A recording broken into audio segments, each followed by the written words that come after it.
Fitment factor वाला जो मामला है उसको बदलने की जरूरत है सर। तो मैं कई बार मनी सेंटर में आपसे चर्चा भी करता रहता हूं, अगले साल से सर कहा जा रहा है कि जीडीपी का जो नंबर को जो कैलकुलेट किया जाएगा, तमाम जो है इंडिकेटर्स को तय करने का जो पैमाना है, मापने का जो तरीका, उसको बदल रही है सरकार। तो क्या 8वें वेतन आयोग के लिए भी जो फिटमेंट फैक्टर बहुत बड़ा फैक्टर है, उसका भी मापने का तरीका बदलने की जरूरत है? नहीं, मैं असल में ये सवाल शिवगोपाल जी से करना चाहता था। अभी जब बात हो रही थी, मैं ये समझना चाह रहा था, जब अभी वो बता रहे थे क्योंकि खर्चों का पैटर्न बदला है पुराने वक्त के मुकाबले, अब कंजम्पशन के तरीके बदले हैं, लिविंग का जो कॉस्ट है वो बढ़ी है। तो क्या जो देखिए, दो चीज़ें हैं, एक प्राइवेट सेक्टर है और एक सरकारी सेक्टर है। सरकारी सेक्टर में जो सैलरी को तय करने का भले 10 साल में एक बार सरकार ने बनाया है तरीका कि 10 साल में एक बार सैलरी को बढ़ाया जाएगा, लेकिन क्या इसका तौर तरीका बदला नहीं जा सकता? इतना बड़ा बहुत सारी चीज़ें होती हैं, 2.5-3 साल का वक्त लगता है।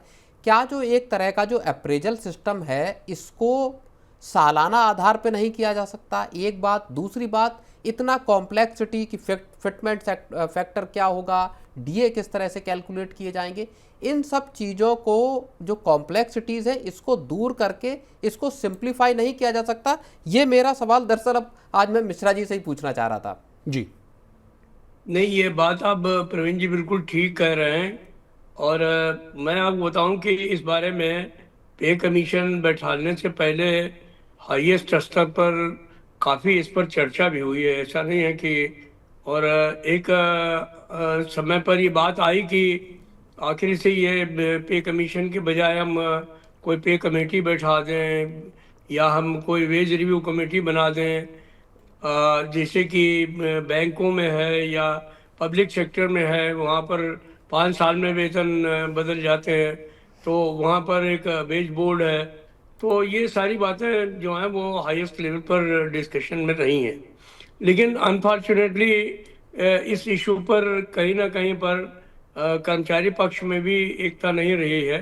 और हम लोगों को ये शंका बनी रहती है कि अगर कोई जज नहीं होगा, अगर कोई इंडिपेंडेंट व्यक्ति नहीं होगा, तो सरकार के जो सेक्रेटरीज हैं वो सरकार के दबाव में काम करेंगे और बाद में जो सरकार कहेगी कि ये ऐसा कर लो, वैसा ही कर देंगे।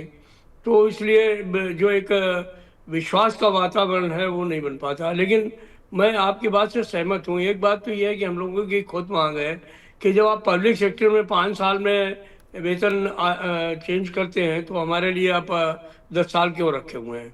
ये 3 साल में भी हो सकता है, 5 साल में भी हो सकता है। और जब आप पब्लिक सेक्टर का कर रहे हैं, बैंकों का 5 साल में कर रहे हैं, तो सरकारी कर्मचारियों को 10 साल क्यों इंतजार कराने का मामला है? जी। तो निश्चित तौर पर इसमें बदलाव तो होना चाहिए। दूसरी बात ये पे कमीशन की जो प्रक्रिया है ये भी बड़ी दुरूह है। और अंत में आप देखिए कि ऐसा लगता है कि जब रिपोर्ट आ जाती है तो हम लोगों को लगता है कि ये काम तो शायद 1 महीने के अंदर हो सकता था। अगर पे में डीए जोड़ना है, फिटमेंट फैक्टर से उसको मल्टीप्लाई करना है, कुछ थोड़ा बहुत जो है वो भत्तों में परिवर्तन कर देना है और कोई मौलिक चेंज नहीं करना है, तो फिर इतना समय लगने का क्या मतलब है? जी मिश्रा सर, इसी के साथ जो अगला सवाल ये आ रहा है सर कि एरियर को लेकर जो है हमारे व्यूवर्स जो है सवाल पूछ रहे हैं कि मिश्रा सर से पूछिए कि मान लीजिए कहा तो जा रहा है कि 1 जनवरी 2026 से है जो आपको पैसा मिलेगा, लेकिन मान लीजिए मामला जो है या गाड़ी जो है 28 तक फैल जाएगी सर, बढ़ती हुई नजर आ जाएगी, तो क्या सर फिर 2 साल का एक मुश्त पैसा जो है वो भी तो भारी पड़ जाएगा सरकार को देने में? फिर उस समय भी रोने गाने लगेंगे कि भाई 2 साल का एरियर बन गया, आप कैसे दें? इसके साथ ही सर मैं आपको जोड़ दूं, क्योंकि आप लोग का एक डिमांड भी था 18 महीने का डी एरियर वाला भी मामला लटका हुआ था। विशाल जी, जो बात आप कह रहे हैं उसमें यही हम लोगों को भी आशंका है। सर आशंका यह है कि जब देखिए तनख्वाह तो फिक्सेशन जो है वो 1 जनवरी 2026 से ही होगा और उसका जो एरियर है वो मिलेगा, इसमें कोई शक नहीं है।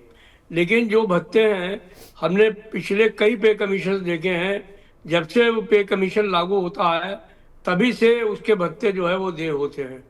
तो ये प्रसंगा जो है वो ये सरकार भी इसलिए पीछे भी मारा है और आने वाले समय में भी ये सरकारी कर्मचारियों के साथ अन्याय हो सकता है।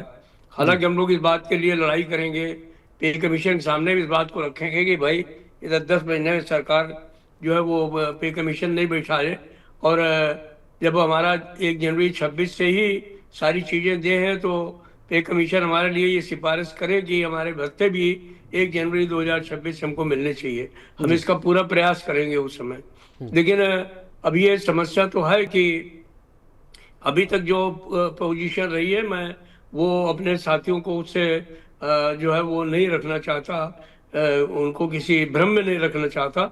वो ये है कि अभी तक सरकार ने जब भी पे कमीशन जब से लागू किया है, जब से उन्होंने लागू तो कर दिया है उन्होंने, मान लीजिए 1 जनवरी 16 से या 1 जनवरी 26 से लागू हो जाएगा जी लेकिन जो अलाउंसेज हैं जी वो उन्होंने उसी डेट से पे किए हैं बड़े हुए, जिस डेट से पे कमीशन जो है वो उन्होंने डिक्लेयर किया है।